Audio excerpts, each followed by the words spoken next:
Hey guys! Welcome back to my channel. So for today's video, we are going to talk about how to reframe failure. So I've been reading this book, Wabi Sabi by Beth Kempton. Ayan. And there's a chapter here talking about how to reframe failure. I believe congratulations are in order for those who passed the recent physician licensure exam. However, wala akong masyado nakikitang posts on how to cope up with the stress, the negative emotions brought by not being able to make it on the other side. So number 1, fall down 7 times but get up 8. First, you have to show up and congratulate yourself, guys, na you showed up, you tried the board exam, you have to pat yourself on the back. Ay, okay, nilakasan ko yung loob ko, sinubukan ko, kahit na alam ko sa sarili ko yung risk. And failing will always be just a part of success. Hindi siya, I just want to emphasize, we don't have to attach a negative connotation. When you mess up, it's a blip, not a life sentence. Always remember that it's not the end of the world. It just so happens that this is your timeline. You are just in the middle of your learning journey. Kasi when residency comes, aral, duty, taking care of patients. For now, you get to focus on learning the theories or the concepts, the basics, the foundation. Relax in the knowledge that you just have to learn more so that you will be more prepared and equipped when you handle patients in the future when residency comes or when you do moonlighting jobs. You'll be well-rounded as a person. You will learn how to handle situations wherein a thing you wanted the most is not given to you immediately. You will develop perseverance, you will develop discipline, endurance. So take this as a learning curve. Never hang your personal worth on this milestone alone. O nga naman, hindi mo naman alam kung anong eksaktong tanong ang lalabas. So hindi mo rin talaga mapaghahandaan totally. There could be a lot of factors determining your success. So don't pin it on yourself. Let go of the idea of perfection. We can't achieve something in just one way. There are a lot of ways to do a thing ending up with the same result. So, hindi tayo dapat ma-frustrate. Though, nakaka-frustrate talaga. But, we just have to learn how to react, adapt, and fix our mindset that the things that we want to happen don't always happen. And it's okay. That's the beauty of the book, Wabi Sabi. It shows us that there's beauty in imperfection. This event na hindi ka nakapasa, you can just look at this in the future. Use this as a testimony. Ang success ng tao, it's just tip of the iceberg yung nakikita natin. Hindi natin nakikita yung ilalim, lahat ng pinagdaanan. We just focus on that one good thing. We also have to appreciate the process that helped the person reach the top. Failure will always be a part of success. Hindi sinabi walang rule kung ilan dapat ang failure pag umachieve ang success. Maybe it's just God's way of saying na this isn't your time yet. Sometimes God takes away our plans if He knows that these plans will destroy us or will harm us. Jeremiah 29:11, for I know the plans I have for you, declares the Lord, plans to prosper you, not to harm you, plans for you to have a better future. Failure builds our resilience and helps us grow in other ways. As we approach life, it doesn't get easier. Life gets harder. We just get tougher. Kala natin pagkatapos ng board exam, madali na, masarap na ang buhay, kikita na ng pera. It doesn't work that way. Laging may discomfort kasi we are always works in progress. Sometimes when we stop trying to be perfect, that's also the time when we don't see failure as a failure anymore. Makikita na lang natin siya as part of the process. Kumbaga sa wave, kaya siya, na-appreciate natin siya as a wave because there's up and down. Ganun din in life. God's way of painting your life. And this is just a part of that beautiful life that He has planned for you. You can also take failure as a moment to pivot, pursue something else you have been postponing during your med school days. Look at failure as the process of expansion of your comfort zone. It's a way to open our hearts to an even bigger experience. Imagine mo, kunyari, diba, nagpapagawa ka ng bahay. The process of expanding it takes time, effort, resources, so hindi siya madali.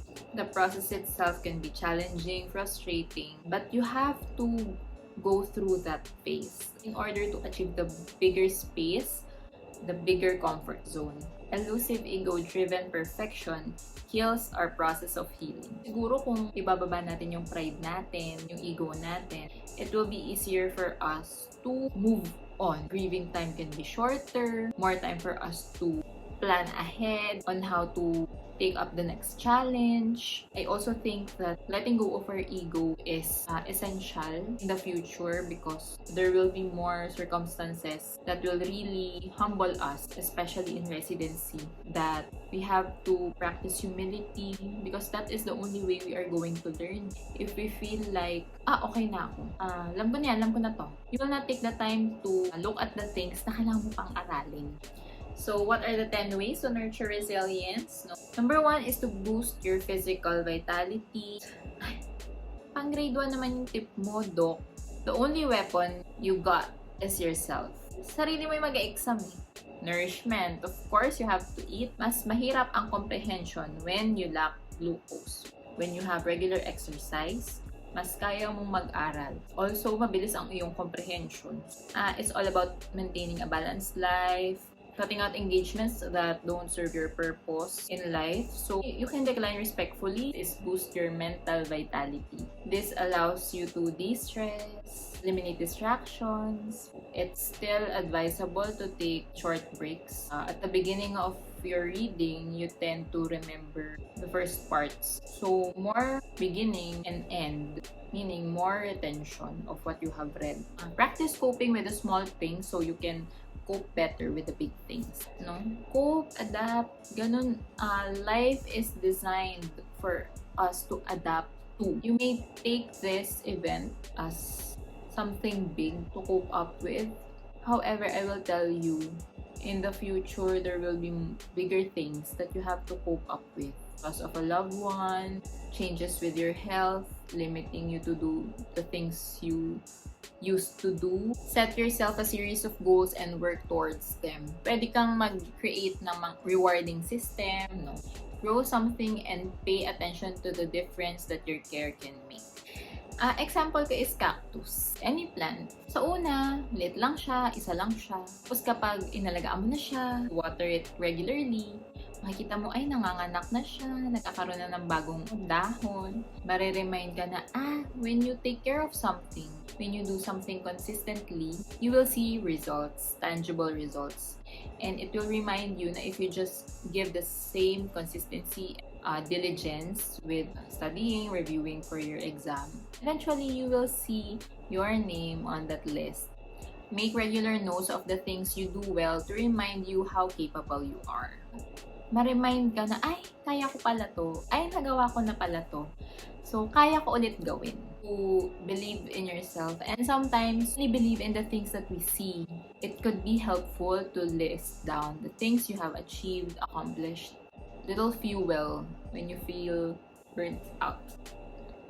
Seek out community and build support network. It will be your source of encouragement. They will remind you of your goals because it's so easy to backslide when you are alone. When you are surrounded with people with the same goal, it's easier to stay on track. Seek out resilience models and learn from them. Well, ako lagi kong pinapakinggan si Kobe. Yung mga tips niya, the amount of dedication, determination that he puts into the game. I believe that the most powerful mindset that you can have is being contented with where you are, what you have. However, not losing the drive, the motivation to keep on improving, achieving your next goal because we are created to excel in the areas where we are designed to be. To give glory to our Creator and serve as proof that each of His creation is a masterpiece. The negative connotation attached to the word failure is really not true because as you move forward, you fail. Failing your way forward is still progress compared to not trying anything at all. That's what kills your dreams. It's always better to fail forward than to hinder yourself. Failure is not the end of a chapter. It could be a beginning only if you accept your imperfections, show yourself compassion, and choose to move forward. Minsan, akala natin, ay, ganito na yung tingin ng mga tao sa akin. Totoo talaga, no one is watching. So, stop judging yourself. Sometimes, the worst critics are ourselves. Kasi, yung mga tao wala naman palang sinasabi. So, the comforting words that you give your friends, you should also give to yourself. Minsan, mas generous tayo magbigay ng compliments, ng encouragements, ng credit sa iba. However, we forget to acknowledge our own efforts. I believe this is a perfect time for you to give it back dun sa naghirap, which is ikaw yun. And sa mga taong nakapaligid sa'yo na sumuporta. So, take your game to the next level to survive. There's no way to go but up. So, we all know that you're going to take the next step eventually. Revise your study schedules, create a better study plan, formulate a better approach on how you can remember things. If you have other questions, suggestions, video requests, comment down below. See you in my next video. Bye!